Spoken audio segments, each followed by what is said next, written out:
Here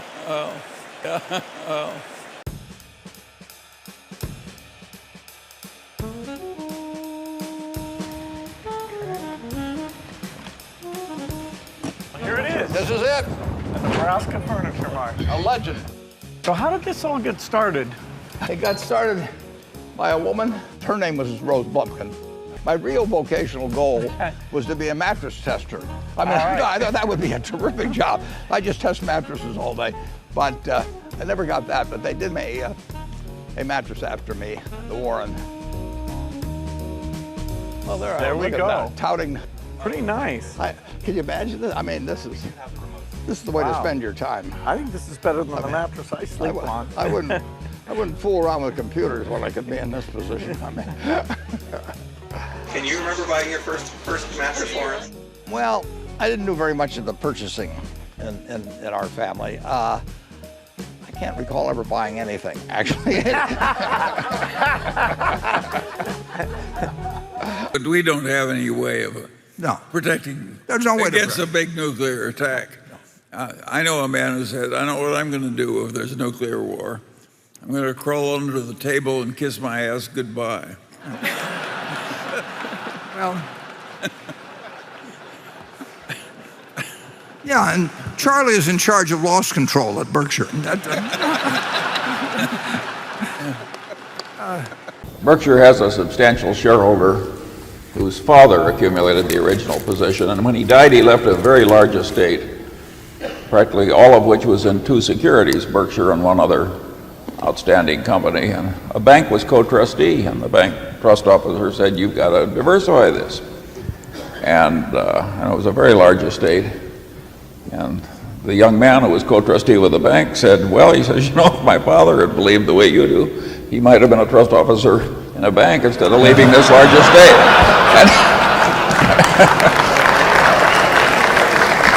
And that young man holds the Berkshire to this day, and I suppose the bank is still giving the same advice.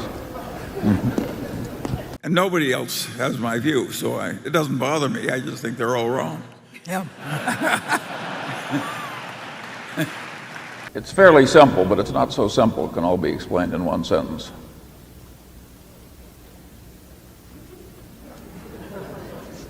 Well, that... Only compared to me. Samuel Johnson said it's hard to determine the order of precedency between a louse and a flea. It's hard to tell which of us is more incompetent in oil. Yeah, I would say we have practically nobody at headquarters in Omaha. And one of the reasons Warren shines up so well is, you know, he's being compared to practically nobody. And, Greetings from the overflow room.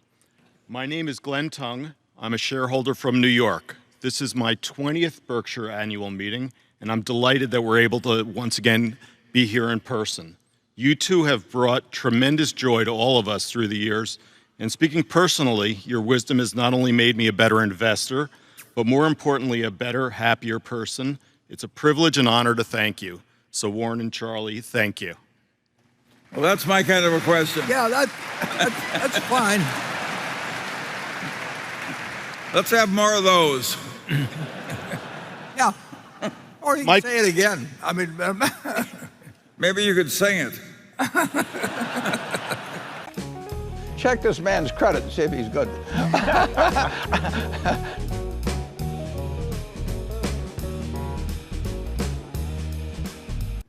I think you really ought to tell about the experience with the fraud claim. What? On the fraud claim, the fidelity claim with the guy, you had a very well-known insurance company that you don't have to name names, but where you basically told them just raise the stakes to make the game fair. This was back in the 1960s. Do you remember that? I don't remember. Oh, well, I do. I remember. Well, tell it then.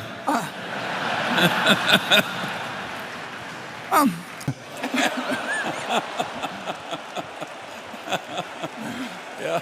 Oh. Yeah. Oh.